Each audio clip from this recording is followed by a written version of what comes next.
please remember to leave a like, a comment, share the video about, and if you haven't already, subscribe. Thank you.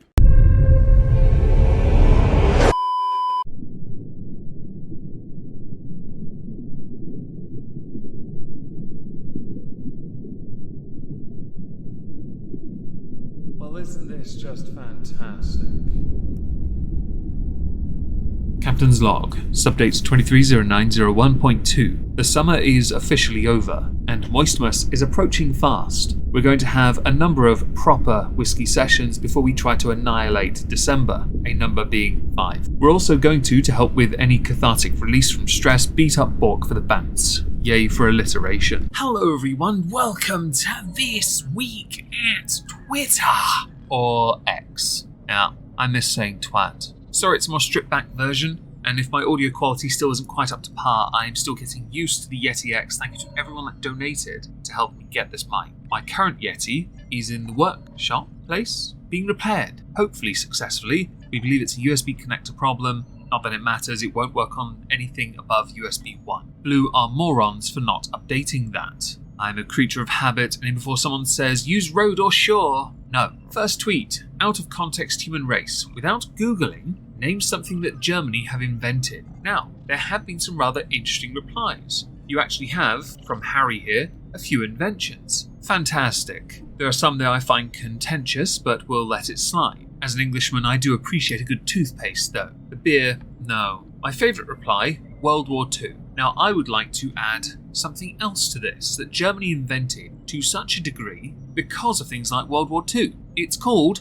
losing, you smegheads. If you are German and you don't appreciate that, do try to remember here, I am joking, I'm not being serious. Please stop being a snowflake. I've had enough people who are German leave my server because they couldn't take a joke. We still have some left though. Give it time. It'll be a German-free zone. So next, women posting their L's. Baby mofo. There is no difference between having sex with 36 men and having sex 36 times with one man. I would like to think there is a vast difference, unless you're having sex with 36 men who all have the exact same size, technique, and do all the same things over and over again. That's not to say the same one guy 36 times won't try to mix it up, but you will be quite familiar and there is an obvious difference. Some might be bigger, some might be smaller, some might be lazier, some might be more energetic, some might be more passionate, some might pump and dump, which, if you're having sex with 36 different men, you are definitely being pumped and dumped. To those 36 men, you are considered nothing more than a chew toy, whereas a guy having sex with you 36 times might think there may well be something long-term involved. Unless, of course, those 36 times have happened within the space of 24 hours, which is quite impressive.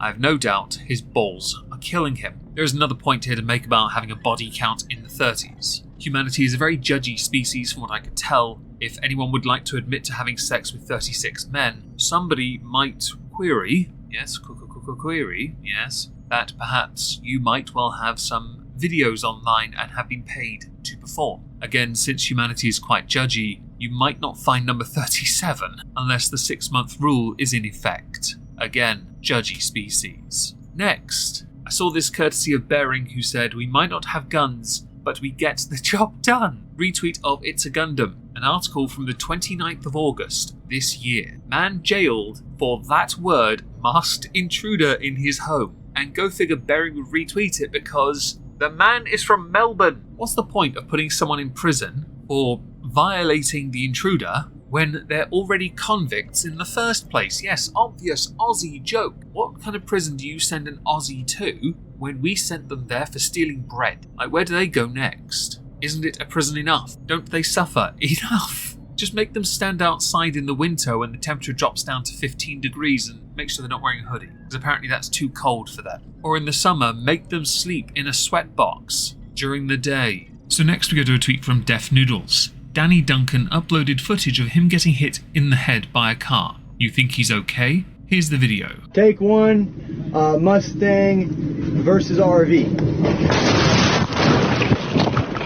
The fun little thing about that video is that, no, that's fake. In truth, I still don't actually know who Danny Duncan is, other than references in a Dexa2 tweet and Distinct's tweet. Yes, I don't know who they are either, actually. You can tell I pay attention to the internet. I should add, some people had questioned whether or not this is real. The video itself does feature on the Danny Duncan YouTube channel, video titled "We Jumped My Car Through an RV." Next, Josh Bowblacks. Can we stop policing every little thing someone says online? I want to just say random unhinged stuff without any consequences, LOL. Obvious satire aside, I actually tend to agree with it. I don't like the fact it has gotten to a point where if you are considered influential, if you say something that is deemed haram by others, you are suddenly put under a lens and microscope, your past is entirely scrutinized and you are up for cancellation. It is a very unhealthy mentality to have, to seek to destroy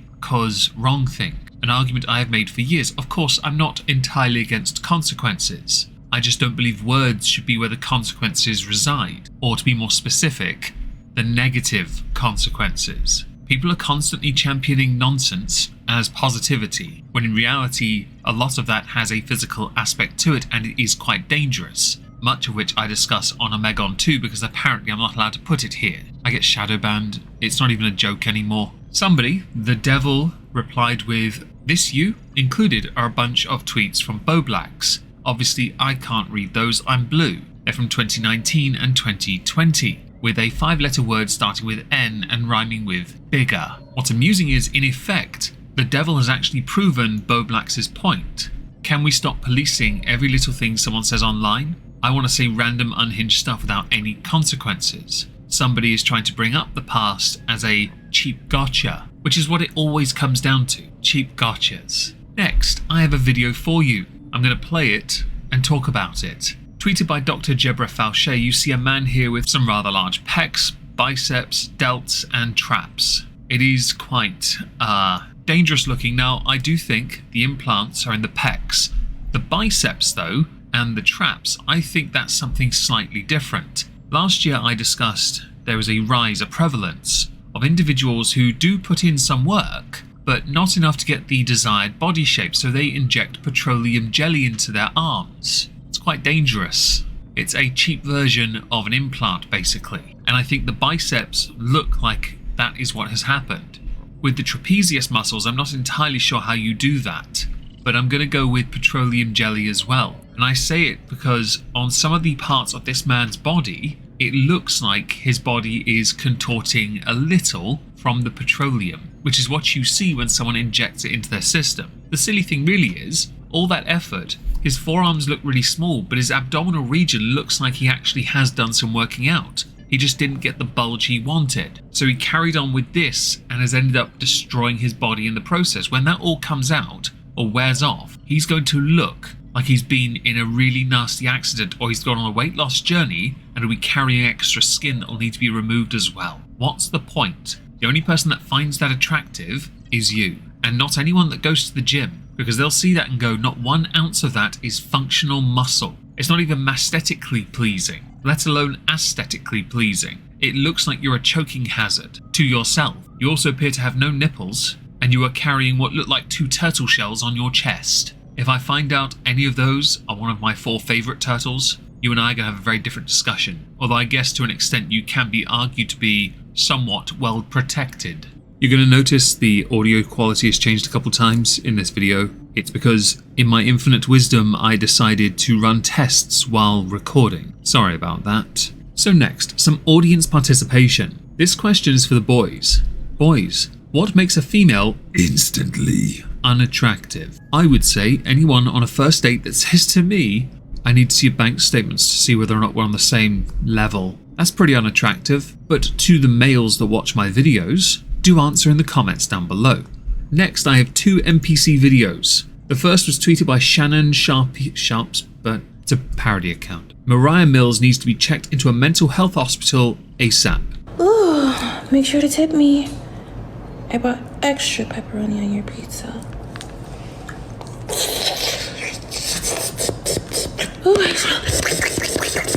Oh, no more ice cream. And Dexa 2, entering Glizzy Overdrive. 100 glizzies! Entering Glizzy Overdrive.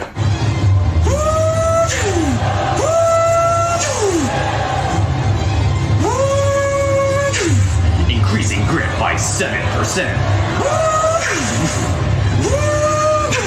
We are locked in. Thank you for over 160 glizzies. Entering glizzy overdrive. The NPC thing is still going strong, it seems, folks. Although I will give Glizzy Overdrive some credit for being quite tickle-worthy. Let's call it that. I didn't realize for essentially $1 you would give such great action.